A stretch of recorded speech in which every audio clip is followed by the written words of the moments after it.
Nakahanda na ang food packs ng DSWD nationwide para sa mga maapektuhan ng bagyong Opong.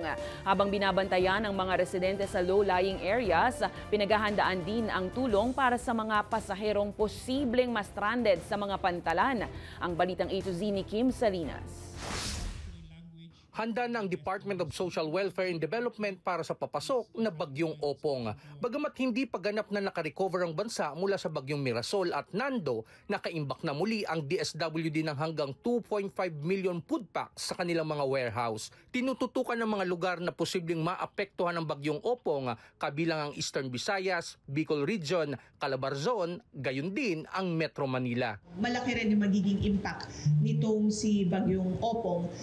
Isa nga sa mga nabanggit kahapon doon sa briefing ay yung posibilidad na pagkakaroon ng storm surge. Tinitiyak na meron po tayong sapat na mga food and non-food items in those areas that are potentially to be affected. May nakahanda ring ready-to-eat meal sa mga pantalan sa pakikipagtulungan ng Philippine Ports Authority para sa mga pasaherong posibleng ma-stranded.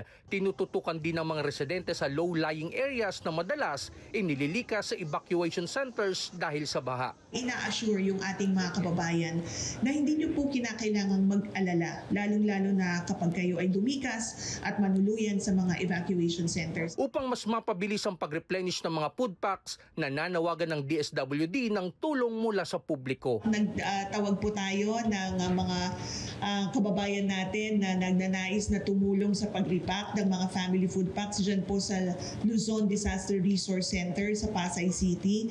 Ito ay upang mas mapabilis at mas madami yung bilang ng mga food packs na naproproduce po natin daily. Naka-red alert status na ang buong DSWD para sa mabilis na pagtugon at pag-aksyon sa mga nangangailangan.